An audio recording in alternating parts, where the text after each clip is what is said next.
오늘 경찰이 안산 인질극의 피의자 김상훈의 얼굴을 공개했습니다. 범행 수법이 잔인하고 사회에 경종을 울릴 필요가 있다고 판단을 했기 때문입니다. 피의자는 오늘 영장실질심사를 받기 위해 법원으로 이동하는 과정에서 언론의 모습을 이렇게 드러냈습니다. 그런데요, 그의 표정에서는 부인의 전 남편과 어린 의붓딸을 살해한 것에 대한 어떤 죄책감이나 미안함은 전혀 찾아볼 수가 없었습니다. 그리고 돌연 나도 피해자라면서 황당한 뻔뻔한 주장을 펼쳤는데요. 이해할 수 없는 그의 말을 직접 들어보시겠습니다. 애엄마의 임무에 저도 피해자입니다. 저는 애엄마한테 수십 차례 이런 얘기를 했고, 애엄마한테 살려달라는 애들의 목소리조차도 애엄마는 무시했고, 오히려 죽여달라고 애원을 했고, 인간으로서 이해가 안 갑니다, 저는. 그리고 이 모든 일들이 미리 애엄마한테 다 얘기했던 대목입니다, 저는.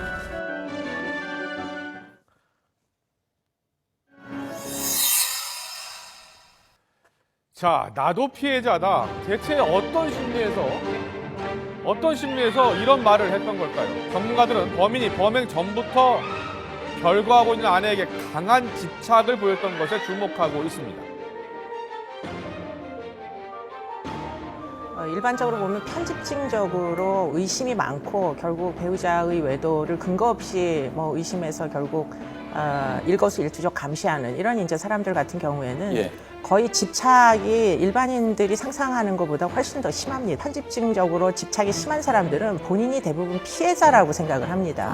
그렇기 때문에 결국은 이 피해 아이들의 이제 엄마로부터 버림을 자기가 받았다. 그리고는 이 바람을 피기 때문에 자기가 상처를 받았다. 이런 식으로 이제 생각을 하기 때문에 결국에는 그런 종류의 이제 피해 의식이 적개심, 분노를 불러일으키죠.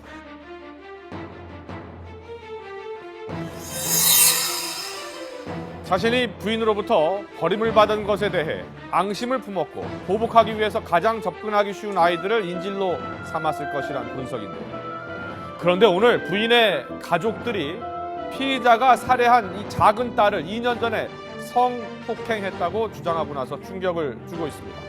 가족들은 피의자가 예전부터 의붓딸을 상습적으로 성추행을 했다라고 말을 했는데요.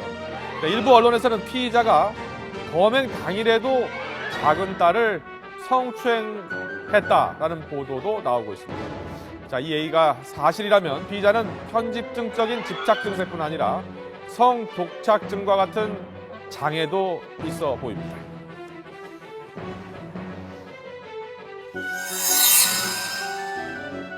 피의자의 말을 자세히 들어보면 잘못을 뉘우치기보다는 변명으로 일관하고 있습니다. 특히 자신이 경찰과 대치할 당시 의붓딸들과 즐겁게 대화를 나눴다고 말하는 등 이해할 수 없는 설명을 하고 있습니다.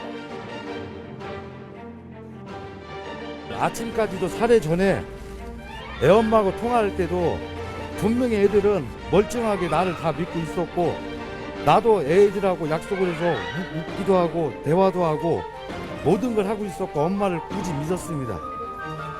이렇게까지 외면을 당하고 처참하게 밟힌 건 아이들도 저하고 똑같은 심정일 겁니다. 왜? 내가 죽일 의사가 전혀 없었기 때문에 애들을 죽인다는 얘기보다 이 얘기 한마디만 했습니다. 니네 엄마가 왜 이러니 나 이해가 안 가는데 그러면은 다시 한번 전화해봐라 했을 때 또한 개 무시를 당하고 오히려 애를 안 죽이고 원망스러워하는 그런 대화 자체가 사실 경찰이 집안으로 빨리 진입할 수 없었던 이유가 피의자와 통화할 때 큰딸이 죽을 것 같다, 살려달라면서 소리를 질러서 상당히 위험한 상황이라고 느꼈기 때문인데요. 피의자는 당시 상황을 왜 이렇게 왜곡해서 말하고 있는 걸까요? 전문가들은 피의자의 변명에 대해서 이렇게 이야기했습니다. 상황에 대한 인식 자체를 본인의 잘못을 시인하기보다는 다른 사람들이 자기를 이렇게 극단적인 선택을 하게 몰고 갔다 하는 이제 피해의식 같은 게 아주 많이 있죠. 그러다 보니까 결국 그 부인과 경찰에게 책임을 전가하는 진술을 지금 하고 있는 것으로 보입니다. 피의자 금상우는 오늘 왜 둘째 딸까지 살해를 했느냐는 질문에 경찰의 잘못도 있다라는 주장을 했습니다. 자신이 저지른 끔찍한 일에 대해 뉘우치는 기색 하나 없이 적반하장으로 일관하고 있는 이 흉악범에게 그 어떠한 용서도 있을 수 없을 것 같습니다.